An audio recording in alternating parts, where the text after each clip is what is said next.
Hello, welcome in. I'm here for a reading wrap up today, and as you can see, I am in the new apartment here in Germany, so the background is still very blank, and I'm also sorry because I know there's probably an echo and the audio is not great. The room is still really empty. We're still getting set up. Like I said, things have just been really busy getting settled in. I actually do have a lot of videos filmed. They just need to be edited before I can post them, and I have not had the energy to edit them. But I have so much coming. I have a photo shoot behind the scenes coming. I have a vlog of when we were in Seattle, a vlog of us visiting a castle, a video of Jesse and I trying all of the treats at our local German bakery. Like, there's so many videos that will be coming. I just need to edit them. So thank you for bearing with me during this process. But like I said, today I'm here to do a reading wrap up. I just wanted to wrap up all of the books that I finished in 2022. So I want to start off with the Penguin Teen arcs that I read recently. And the first one I want to talk about is so special to me, and that is Sea Sparrow by Kristen Kishore. This is the newest installment in the Graceling Realm series, which I have been reading since I was a teenager. It's been such a huge part of my life, and it's always been such a favorite. I recently reread the older books in the series, and honestly, they still hold up for the most part, and the new books that Kristen Kishore is writing now are just absolutely blowing me away. Kristen Kishore's world building is so rich, and it just keeps getting richer and richer as we go, and her stories and her characters are so compelling. Most of her plot lines follow women who are healing from trauma, and I feel like as a writer she's very honest with that, and she allows it to be messy and complicated, and her characters don't always have to be perfect and likable, but I love them. And I don't just mean like, oh, I love that character. I mean that I love them, like as if they were a real person. They mean so much to me, and they feel like real people, and it's so easy to get invested and care about them. This book made me cry because my emotions were just so fully pulled into it, and like if you just haven't read this series yet, please do. It is a fantasy series, and it has a huge cast of characters who are all so lovable. In this book we follow Hava, who is a character introduced in previous books, and there are also a lot of our already known and loved characters here, but also new characters entering the cast. And it's set partly on a ship at sea, so like a ship voyage, and then also part survival adventure. There's also political intrigue and secrets and mysteries to uncover. And listen, the best thing that Kristen Kishore has added in these new books is that there are telepathic foxes, and honestly I would die for them. Another Penguin Teen arc that I read recently is Secrets So Deep by Jenny Myers Sane, and this follows a teenage girl named Avril who is attending a summer theater camp in the town of Whisper Cove.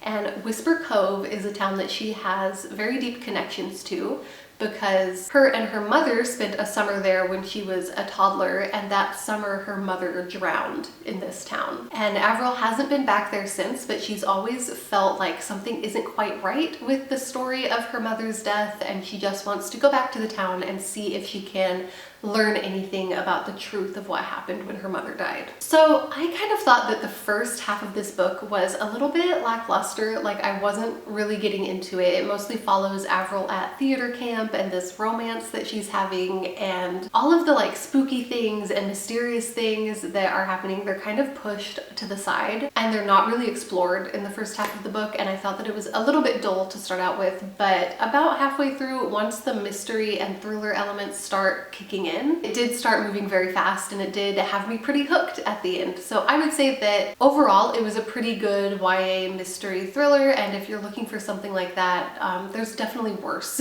books out there. I also listened to 2 audiobooks on Librofm recently, and if you're not aware, Librofm is an audiobook platform kind of like Audible, except when you purchase an audiobook through Libro, you can choose to have that purchase go through a local bookstore of your choice or an independent bookstore that you want to support. I recently just changed my settings, so I'm now supporting a German bookstore called The Curious Fox, which is so cute. And I personally like knowing that my audiobook purchases are supporting independent bookstores rather than Amazon. And I do have a link to Librofm in the description box, so if you want to try it out, it's down there. One audiobook that I recently listened to and loved was I'm Glad My Mom Died by Jeanette McCurdy. And Jeanette McCurdy played Sam on iCarly, which was a Nickelodeon show that was such a big part of so many of our childhoods. For me, I'll be honest, I was a little bit old for iCarly. I think I was like 16 when it started coming out, but I still watched the hell out of it and I thought it was so funny. And a big reason for that was Jeanette McCurdy playing Sam. I thought she was so funny and she was so cool. And I just loved her so much. And this book is a memoir where she talks about her experience being a child actor on Nickelodeon, which was actually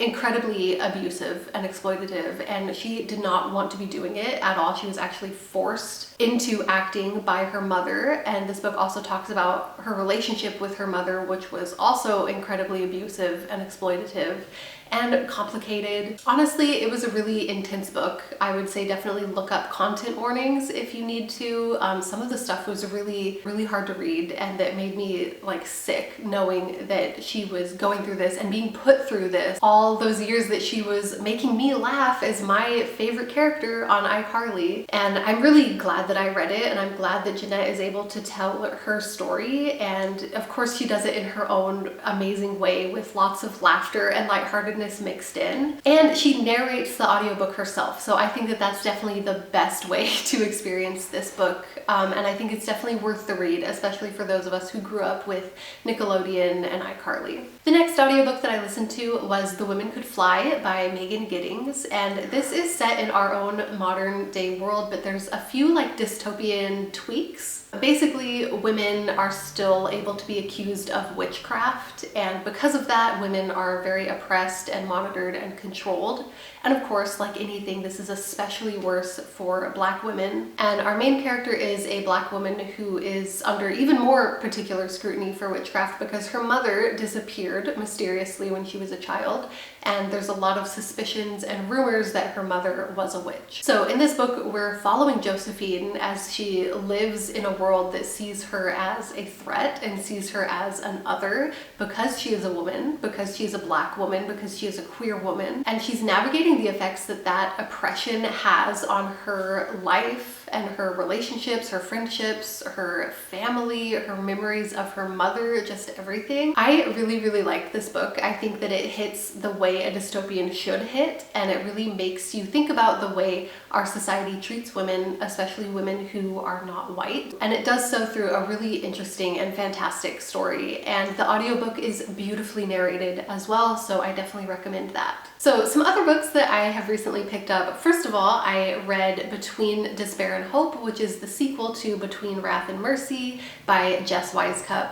This is a fantasy romance series that I've been reading with Allie and Amanda, and I have kind of mixed feelings about it because on the one hand, I think the world building, the fantasy elements, the magic, the characters, the storyline, the plot line, like all of that is so good. Like honestly, top tier. It's so freaking good. But on the other hand, the writing itself, I don't want to be too harsh here because I think that they are independently published, but honestly, it really could use like a ruthless edit. The writing is just so repetitive and long-winded and saying the same things over and over again, and it just made everything really drag. So I found myself skimming the entire book because I did really want to get the story and like know what was going on with the characters, because like I said, it is so good. It just like, it could really use an edit. So yeah, I mean, it has its pros and cons. I still really enjoy reading it, and I definitely do plan on picking up the third book in the series. I also read Dowry of Blood by S.T. Gibson,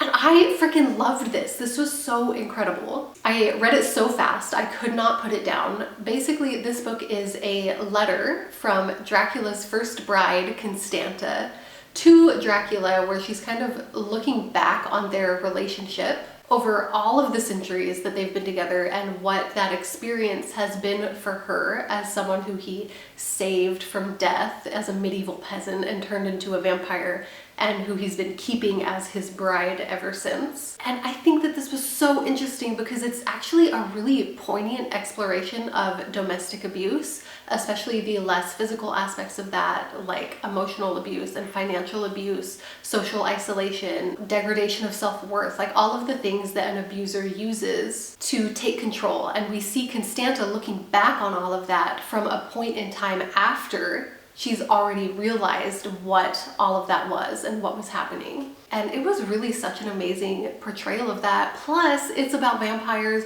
Plus, we know Dracula takes more than one bride. So we also get all of these really interesting relationships between Constanta and the other bride and husband that enter the relationship with her. And it was just so interesting and really emotional and really captivating. And I highly, highly recommend. I also read What Moves the Dead by T. Kingfisher, which is, I think it's a novella. It's very short and it's a retelling of The Fall of the House of Usher, which is one of the best, creepiest Edgar Allan Poe short stories. And it retains pretty much the exact same plotline and storyline, just with a few really fun tweaks.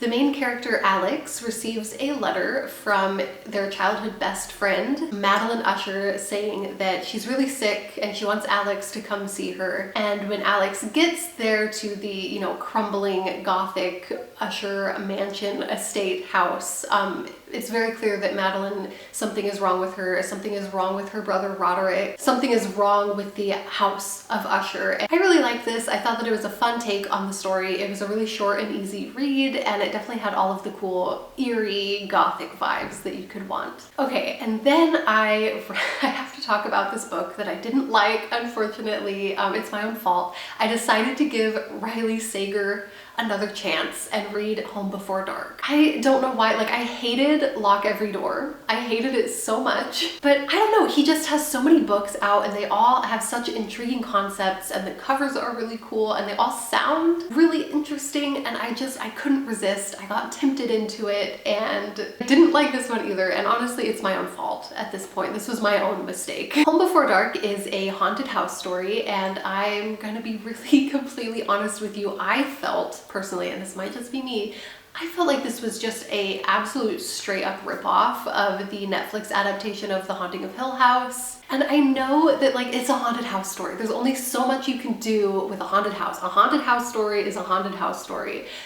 There's gonna be similarities, obviously, but personally, I have to say I love haunted house stories and I have consumed a lot of haunted house media, and it doesn't always feel like that. Like, yes, there are similarities, but this is one of the only times that I've felt like, wow, this is a straight up ripoff. It was just a little bit too much. The story is about Maggie, who spent a few months living in a house when she was 5 with her family, and her family left the house very abruptly. And then her dad wrote this book explaining everything that happened in the house and that it was haunted and that they were basically chased away from the house by evil spirits that lived there. And her whole life her dad has told her, like, don't go back to the house, don't ever go back there, it's not safe there for you. So of course Maggie goes back to the house to find out if her dad was lying about all of this ghost stuff. Like, was he making up this story, or like what is the real reason that they had to leave this house so abruptly? And I don't know, like I said, it was just so Hill House to me. I did enjoy it. It was really fun to read. And I was still having a great time reading this book until the end. And this is the same thing that happened with Lock Every Door, which is that there's like this whole horror story set up, and then the ending is just like this random off-the-wall thing that like does not even account for all of the things that happened in the setup. And like some things are just completely left unexplained plot holes, and then some things are explained, but in a way that is just so like contrived and completely nonsensical. And I don't know, again, I want to read other Riley Sager books because they are all so tempting. They all look so intriguing. And honestly, even when they're bad, they're still bad in a way that's kind of fun. And so I'll probably read more Riley Sager, but at this point, I do think that I might be a Riley Sager hater. And then the last book that I want to talk about is The Midnight Library by Matt Haig. This book was loaned to me by one of my new classmates and friends from school, and it was the last book that I read in 2022. I think it was a good way to end the year. Basically, this book is about a woman who dies, and she goes to this place that's in between life and death, and for her that manifests as a library where every book on the shelf is one of the infinite amount of possible lives that she could have lived. Like, kind of going with the multiple universe theory that, like, if there's an infinite amount of universes out there, there is a reality somewhere where everything is the exact same except you're wearing a blue shirt today instead of a red shirt. There's a reality out there where you married into the royal family or moved to New York or became a doctor or a poet or whatever things that you could have done differently. There's a universe out there where you did them. And in this library, the main character gets to hang out between life and death and go into as many of these lives as she wants for as long as she wants and just experience those different choices that she could have made. I've definitely heard some mixed reviews about this book, and I've heard some concerns that people have about the way it portrays depression and suicide. And I think, you know, everybody is so different. Like, to one person, something that is harmful and bad could be incredibly comforting to another person. For me personally, I liked this book. I thought that for me it was a really comforting exploration of how, you know, your life is made up of your choices, and every choice you make could put you on a different path, and that every choice comes with consequences, good consequences and bad consequences, and you don't know what path it's going to put you on until you get there, you know? So I enjoyed it. There were some storytelling things that were kind of annoying to me. Like, for example, I don't know why the author did this, but every time she goes into another life, she's dropped into it exactly as she is, and she has like no memories and no knowledge of that life that she dropped into. So it really made, like, instead of being concerned about like, okay, am I happy in this life? Did the choices I make in this life, am I content here? What's going on? And it's more about the anxiety of like, oh no, I have to play a piano recital tonight because I'm a piano prodigy, but I don't know how to play the piano. And it was just like the constant anxiety of how not to embarrass yourself in this life that you've dropped into. And I didn't think that that was really illustrating the messages or the point of the story very well. But overall, I did really, really like this book, and I thought that it was a great way to end the year. Yeah, that wraps up everything that I read in 2022, and I am ready for a fresh start in 2023 and to read new things. I'm gonna try to really get organized with what I want to read this year so I can make sure I'm prioritizing the things that are important to read and not just kind of reading whatever's convenient at that moment and like falls into my lap, if that makes sense. Let me know in the comments down below if you have any reading plans for the new year. I would love to hear what you're planning on getting up to, and hopefully I'll see you in a new video soon. Like I said, I have so many that just need to be edited and posted, so hopefully I will get those up soon, and hopefully I will get to talk to you soon. Bye!